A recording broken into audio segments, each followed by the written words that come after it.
नमस्कार शिक्षक साथियों, बिहार बेसिक शिक्षक चैनल के अनमोल पेश का शिक्षा संवाद के एक और फ्रेश एपिसोड में आप सभी शिक्षक साथियों का तहे दिल से स्वागत है।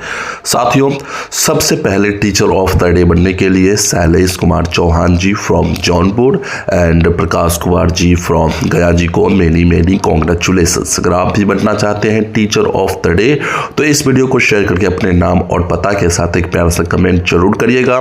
साथियों, आज थोड़ी सी तबीयत सही नहीं है, इसी कारण मैंने कल भी अपडेट आपको नहीं दे पाया था, बट चलिए मैं आपको आज बहुत सारी अपडेट है बारी बारी से देता हूं। पहली अपडेट है गणतंत्र दिवस सभी स्कूलों के छात्रों व शिक्षकों के लिए निर्देश जारी। जी हां शिक्षक बंधुओं, बिहार शिक्षा परियोजना परिषद ने राज्य परियोजना निदेशक मयंक मरवरे ने सभी जिलों के डीओ और डीपीओ को निर्देश जारी करते हुए बताया है कि गणतंत्र दिवस समारोह 2026 के अवसर पर रक्षा मंत्रालय द्वारा MyGov पोर्टल पर 20 नवंबर से 31 दिसंबर 2025 तक विभिन्न ऑनलाइन प्रतियोगिताओं, लेखन, पेंटिंग, क्विज, गायन और उत्कृष्ट झांकी हेतु मतदान का आयोजन किया जा रहा है। स्कूल शिक्षा एवं साक्षरता विभाग भारत सरकार के पत्र के संदर्भ में जारी इस आदेश में सभी विद्यालयों से अधिकतम छात्र छात्राओं एवं शिक्षिकाओं को देशभक्ति आधारित प्रतियोगिताओं में भाग लेने के लिए प्रेरित और निर्देशित करने को कहा है। साथ ही भाग लेने वाले प्रतिभागियों की जिलेवार संख्या परिषद को भेजने का भी आदेश दिया गया है। इसी के साथ बढ़ते हैं नेक्स्ट अपडेट की ओर।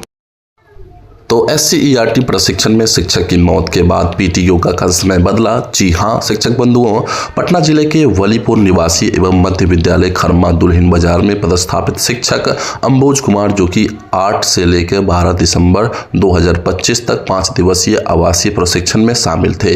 उनकी 9 दिसंबर की सुबह 6:30 बजे योगा यानी पीटी के दौरान अचानक मौत हो गई। घटना के बाद SCERT पटना ने शीतलहर को देखते हुए सभी अध्यापक, प्रशिक्षण संस्थानों जिसमें CTE, ETE, diet, PT, CE और बाइट में चल रही आवासीय प्रशिक्षण के PT योगा सत्र के समय में तत्काल बदलाव करते हुए इसे सुबह 6 से 7 से बदलकर 7 से 8 बजे तक कर दिया है। संयुक्त निदेशक सुषमा कुमारी द्वारा जारी निर्देश में यह भी कहा गया है कि अन्य सभी प्रशिक्षण सत्र पूर्ववत जारी रहेंगे तथा इस आदेश को अत्यावश्यक रूप से सभी संस्थानों में तुरंत लागू किया जाए। वही नेक्स्ट खबर की रुख करते हैं साथियों। तो बिहार में बड़ा प्रशासनिक बदलाव हुआ है, 3 नए विभाग भी बनाए गए हैं। मंत्रिमंडल सचिवालय विभाग ने घोषणा की है कि राज्य में बढ़ते कार्यभार को देखते हुए 3 नए विभाग, जिसमें युवा, रोजगार एवं कौशल विकास, दूसरा उच्च शिक्षा और तीसरा सिविल विमानन विभाग का गठन किया गया है। साथ ही पशु एवं मत्स्य संसाधन विभाग का नाम डेयरी, मत्स्य एवं पशु संसाधन, श्रम संसाधन विभाग का नाम श्रम संसाधन एवं प्रवासी श्रमिक कल्याण और कला संस्कृति एवं युवा विभाग का नाम कला एवं संस्कृति विभाग कर दिया गया है। यह आदेश अपर मुख्य सचिव अरविंद कुमार चौधरी द्वारा 19 दिसंबर 2025 को जारी किया गया है। वही नेक्स्ट खबर की रुख करें साथियों। तो पटना हाईकोर्ट का बड़ा फैसला आया है टीचर और हेडमास्टर के हवाले से। पटना हाईकोर्ट ने हेड टीचर और हेडमास्टर की जिला पोस्टिंग पर बड़ा फैसला देते हुए सरकार की मेरिट कम चॉइस प्रक्रिया को सही ठहराया है, जिसमें 92% चयनित शिक्षकों की पोस्टिंग सुरक्षित रहेगी। वहीं लगभग 8% यानी 2662 शिक्षकों को दूर जिलों में भेजे जाने की समस्या पर कोर्ट ने चिंता जताते हुए शिक्षा विभाग को नई कमेटी बनाकर उनकी शिकायतें सुनने और जरूरत पड़ने पर मैन्युअली नजदीकी जिला आवंटित करने का निर्देश दिया है। पूरी प्रक्रिया 4 सप्ताह में पूरी करनी होगी और जब तक मामला लंबित है विभाग ऐसे शिक्षकों के खिलाफ कोई कार्रवाई नहीं करेगा। इसी के साथ बढ़ते हैं नेक्स्ट अपडेट की ओर। तो UTI पेंशन फंड पर शिक्षा विभाग का बड़ा आदेश, जल्द होगा भुगतान। जी हां शिक्षक बंधुओं, शिक्षा विभाग के प्राथमिक शिक्षा निदेशक रह चुकी साहिला द्वारा पत्र जारी में सभी जिला शिक्षा पदाधिकारियों और जिला कार्यक्रम पदाधिकारियों से यह रिपोर्ट तुरंत उपलब्ध कराने को कहा गया है कि UTI retirement benefit pension fund scheme के तहत नियोजित शिक्षकों को दी जाने वाली राज्य सरकार की बकाया अंशदान राशि का भुगतान हुआ है या नहीं। विभाग ने याद दिलाया कि 77.43 करोड़ रुपए की स्वीकृत राशि हेतु HOA टैगिंग पहले ही जारी की जा चुकी है और इस मुद्दे को बिहार विधानसभा में उठाए जाने के कारण समय पर पूरी जानकारी उपलब्ध कराना अनिवार्य है। इसी के साथ बढ़ते हैं नेक्स्ट अपडेट की ओर। तो प्रधान शिक्षकों को जल्द मिलेगा एरियर, आदेश हुआ जारी। जी हाँ शिक्षक बंधुओं, अब खबर निकल के आ रही है सुपौल जिला से, जहां पे जिला शिक्षा पदाधिकारी कार्यालय द्वारा जारी निर्देश में बताया गया कि जिन विशिष्ट शिक्षकों को प्रधान शिक्षक के रूप में पदोन्नति मिली है उनके एरियर भुगतान की प्रक्रिया तेज कर दी गई है। जिला कार्यक्रम पदाधिकारी स्थापना ने सभी चिन्हित मध्य विद्यालयों के प्रधान अध्यापकों से कहा है कि वे अपनी सूची और अंतर वेतन विपत्र 3 दिनों के भीतर कार्यालय को अनिवार्य रूप से उपलब्ध कराएं ताकि लंबित एरियर का भुगतान समय पर किया जा सके। अब साथियों, ऐसा पत्र बहुत जल्द आपके जिला में भी निकलने वाला है, तो घबराने की आवश्यकता नहीं है। इसी के साथ हम बढ़े नेक्स्ट अपडेट की ओर। तो विशेष शिक्षकों के लिए बड़ी खुशखबरी है, क्योंकि एरियर मिलना जो है प्रारंभ हो चुका है। बातें अभी निकल के फिलहाल आ रही है, गोपालगंज ट्रेजरी ऑफिस ने विशेष शिक्षकों के एरियर भुगतान की प्रक्रिया शुरू कर दी है, जिसके तहत कई शिक्षकों के खातों में नेफ्ट के माध्यम से राशि भेजी गई है। एक शिक्षक के खाते में 1,166 रुपये की क्रेडिट एंट्री दर्ज हुई है, जिसमें 30,750 रुपये मूल वेतन, 58% DA और 5% HRA के आधार पर दे एरियर शामिल है। लंबे समय से लंबित एरियर भुगतान शुरू होने से शिक्षकों में राहत और उत्साह है और उम्मीद है कि इसी महीने या दिसंबर वेतन के साथ बाकी शिक्षकों को भी एरियर प्राप्त हो जाएगा। इसी के साथ बढ़ते हैं नेक्स्ट अपडेट की ओर। तो शिक्षकों के वेतन, DA ट्रांसफर और प्रमोशन पर भी अहम निर्देश जारी हो चुका है। पटना सचिवालय में 9 दिसंबर 2025 को हुई शिक्षा विभाग की अहम समीक्षा बैठक में शिक्षकों से जुड़े कई बड़े निर्णय लिए गए, जिसमें वेतन विसंगतियों को दूर करने, 58% की दर से महंगाई भत्ता का भुगतान सुनिश्चित करने, लंबित तबादला प्रक्रिया को आगे बढ़ाने और प्रोन्नति कार्रवाई को नियमानुसार पूरा करने के स्पष्ट निर्देश दिए गए। बैठक में इन सभी प्रक्रियाओं को समय सीमा के भीतर लागू करने पर जोर दिया गया है। अब देखना होगा कब तक इन सभी मुद्दों पर काम होती है और शिक्षक जो है राहत पाते हैं। फिलहाल आगे बढ़ते हैं नेक्स्ट अपडेट की ओर। और अगली खबर जो निकल के आ रही है साथियों, वो है 8वां वेतन आयोग गठित, 3 नवंबर 2025 को TOR जारी। जी हाँ शिक्षक बंधुओं, लोकसभा में पूछे गए सवालों के जवाब में वित्त राज्य मंत्री पंकज चौधरी ने स्पष्ट किया कि 8वां केंद्रीय वेतन आयोग पहले ही गठित हो चुका है और इसका टर्म्स एंड ऑफ रेफरेंस यानी TOR 3 नवंबर 2025 को अधिसूचित किया जा चुका है। केंद्र सरकार के लगभग 50.14 लाख कर्मचारी और 69 लाख पेंशन भोगियों इससे लाभान्वित होंगे। आयोग अपनी सिफारिशें गठन की तारीख से 18 महीनों के भीतर देगा, जबकि इसे कब लागू करना है इसका निर्णय सरकार लेगी और आवश्यक बजट प्रावधान भी करेगी। आयोग हितधारकों से परामर्श करते हुए अपनी प्रक्रिया पूरी करेगा। वही साथियों, शिक्षकों की रिक्ति नहीं मिलने पर भी नाराजगी जताई गई। कल शिक्षा विभाग के अपर मुख्य सचिव डॉक्टर बी राजेंद्र ने सभी जिलों से शिक्षकों की रिक्ति नहीं मिलने पर नाराजगी जताई। कहा कि जिन जिलों में अभी तक शिक्षकों की रिक्ति नहीं दी है वो जल्द से जल्द रिक्ति भेज दे। बताया गया है कि अभी तक 17 जिलों में कक्षा 1 से 12 तक के शिक्षकों की रिक्ति मिली है, जिसमें जहां पे पटना, भागलपुर और मुजफ्फरपुर सहित 21 जिलों से रिक्ति मिलना बाकी है। शिक्षा मंत्री की अध्यक्षता में हुई बैठक में राज्य मुख्यालय के अधिकारियों के साथ ही जिलों से जिला शिक्षा पदाधिकारी सहित अधिकारी VC से जुड़े रहे।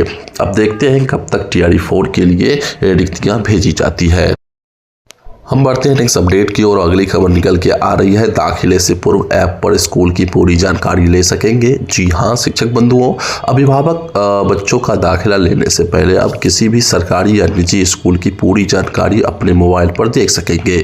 शिक्षा मंत्रालय ने नो योर स्कूल नाम से एक नया मोबाइल ऐप लॉन्च किया है, जिसके जरिए बिहार सहित पूरे देश के स्कूलों का पारदर्शी रिपोर्ट कार्ड आसानी से उपलब्ध होगा। अभिभावक सिर्फ स्कूल का नाम या यूडाइस कोड डाल कर यह जान सकते हैं कि वहां कितने शिक्षक और विद्यार्थी हैं, शिक्षकों की योग्यता क्या है, छात्र शिक्षक अनुपात, बुनियादी ढांचा, प्रयोगशाला, पुस्तकालय, खेल सुविधाएं और स्कूल की स्थापना वर्ष जैसी सभी जानकारी एक क्लिक में मिल जाएगी। वहीं बढ़ते हैं नेक्स्ट अपडेट की ओर, जहां पे TRE 4 एस्टेट रिजल्ट और लाइब्रेरियन बहाली के हवाले से बड़ी अपडेट निकल के आ रही है। एस्टेट रिजल्ट जारी होने के बाद ही TRE 4 की नियुक्ति प्रक्रिया शुरू होगी, जिसके तहत 27,000 से अधिक पदों पर बहाली की जाएगी और यह प्रक्रिया जनवरी में शुरू होने की संभावना है। इसके बाद लाइब्रेरियन की नियुक्ति होगी। एस्टेट परीक्षा अक्टूबर में हुई थी और रिजल्ट दिसंबर के अंतिम सप्ताह में आने की उम्मीद है। राज्य के स्कूलों में कंप्यूटर शिक्षा के लिए सभी स्कूलों में लैब बनाई जाएगी ताकि विद्यार्थी प्रैक्टिकल रूप से सीख सके। साथ ही दिव्यांग छात्रों के लिए अलग व्यवस्था और विशेष शिक्षकों की नियुक्ति होगी। शिक्षा पद्धति में बदलाव करते हुए स्कूलों में तकनीकी और रोजगार आधारित शिक्षा पर जोर दिया जाएगा। वहीं बढ़ते हैं नेक्स्ट अपडेट की ओर, तो साथियों बच्चों की प्री मैट्रिक छात्रवृत्ति के लिए 121 करोड़ रुपए की राशि जारी हो चुकी है। जी हां शिक्षक बंधुओं, राज्य के सरकारी स्कूलों में कक्षा 1 से 8वीं तक के नामांकित अनुसूचित जाति एवं अनुसूचित जनजाति के विद्यार्थियों को प्री मैट्रिक छात्रवृत्ति देने के लिए 121 करोड़ रुपए जारी किए गए हैं। शिक्षा विभाग संयुक्त सचिव ने इसकी सूचना महालेखाकार को दे दी है। यह राशि उन बच्चों को दी जाती है जिनकी उपस्थिति 75% से अधिक है। जानकारी के अनुसार प्री मैट्रिक वार्षिक छात्रवृत्ति में कक्षा 1 से 4 तक के विद्यार्थियों को प्रति विद्यार्थी 1200 रुपए, कक्षा 5 से 6वीं बच्चों को प्रति विद्यार्थी 2400 रुपए और कक्षा 7 से 8वीं तक के विद्यार्थियों को 3600 रुपए दिए जाते हैं। वहीं बढ़ते हैं नेक्स्ट अपडेट की ओर, तो साथियों सरकारी स्कूलों का नियमित निरीक्षण फिर से शुरू होगी। जी हां शिक्षक बंधुओं, शिक्षा मंत्री सुनील कुमार की अध्यक्षता में हुई समीक्षा बैठक में निर्देश दिया गया कि अब राज्य के सभी सरकारी स्कूलों का नियमित निरीक्षण फिर से शुरू किया जाएगा। जिला, अनुमंडल और प्रखंड स्तर पर एक एक स्कूल को मॉडल स्कूल बनाया जाएगा जो निजी स्कूलों से भी बेहतर मानकों पर तैयार होंगे। मुख्यालय के अधिकारी भी जिलों में औचक निरीक्षण करेंगे। मंत्री ने उन पंचायतों में तुरंत उच्च प्राथमिक स्कूल संचालन शुरू कराने के निर्देश दिए जहां अभी तक नहीं है। साथ ही शिक्षकों की वेतन विसंगतियों को जल्द दूर करने का भी आदेश दिया गया है। इसी के साथ बढ़ते हैं नेक्स्ट अपडेट की ओर, तो अगली खबर, बिहार में ठंड बढ़ी, कई जिलों में स्कूलों की टाइमिंग बदली। जी हां शिक्षक साथियों, इसी कड़ी में ठंड को देखते हुए सीवान के सरकारी स्कूलों की समय सारणी में बदलाव किया गया है। DEO राघवेंद्र प्रताप सिंह द्वारा जारी निर्देश के अनुसार कमरों की कमी वाले स्कूलों में पढ़ाई 2 पालियों में होगी। कक्षा 1 से 8 तक के विद्यार्थियों के लिए नया समय दोपहर 12 बजे से 4:30 बजे तक तय किए गए हैं, जबकि 9 से 12 तक की पढ़ाई सुबह 7 बजे से 11:30 बजे तक चलेगी। सभी प्रधानाध्यापकों को आदेश का कड़ाई से पालन सुनिश्चित करने को कहा गया है ताकि बच्चों की पढ़ाई बिना बाधा जारी रहे। यह आदेश तुरंत प्रभाव से लागू माना जाएगा। और भी जिलों में और भी जगहों पर यह आदेश जारी हुई है, लेकिन सब जगह थोड़ी थोड़ी जो है टाइपिंग में ऊपर नीचे जरूर है। अब बढ़ते हैं नेक्स्ट अपडेट की ओर, तो जहां पे अगले सत्र से सरकारी स्कूलों में AI की पढ़ाई। जी हां शिक्षक बंधुओं, राज्य के सरकारी स्कूलों में 2026-27 से कक्षा 6 से 12 तक लगभग 1 करोड़ विद्यार्थियों को आर्टिफिशियल इंटेलिजेंस यानी AI की पढ़ाई कराई जाएगी। शिक्षा विभाग ने एडोब के डिजिटल एजुकेशन प्रोग्राम के तहत MOU कर लिया है और कोर्स तैयार किया जा रहा है।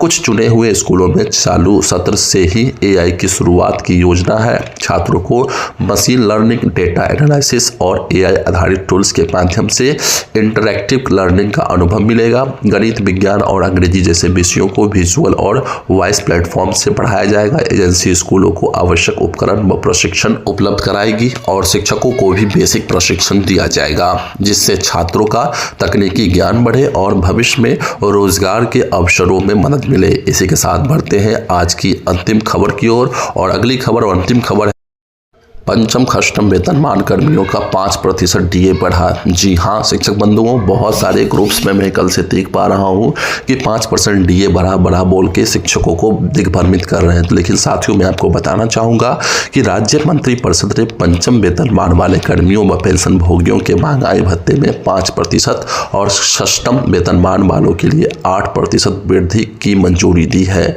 जिससे अब क्रमशः 474% और 257% ये देय होगा। यह लाभ 1 जुलाई 2025 से प्रभावी होगा। कैबिनेट बैठक में 19 प्रस्ताव अनुमोदित हुए, जिसमें संजय गांधी जैविक उद्यान प्रबंधन सोसाइटी, वाल्मीकि व्याघ्र आरक्ष फाउंडेशन और भू स्थानिक सेवाओं की नई नीति 2025 का गठन किया गया। नगर निकायों के बिजली बकाया भुगतान के लिए 400 करोड़ की स्वीकृति, शहीद बीएसएफ सब इंस्पेक्टर के पुत्र को अनुकंपा नियुक्ति और कुछ अधिकारियों पर कार्रवाई के प्रस्ताव पर भी सहमति दी गई। तो साथियों, ये थी आज की वो सारी की सारी खबरें जो कि मैंने आपको प्रोवाइड कर दी, जो शिक्षा विभाग से निकल के आ रही थी। बाकी अन्य खबरों के लिए आप हमारे व्हाट्सएप चैनल को ज्वाइन कर सकते हैं, जिसका लिंक वीडियो के डिस्क्रिप्शन बॉक्स में है। अब मिलते हैं हम आपसे अगली वीडियो में, तब तक के लिए जय हिंद।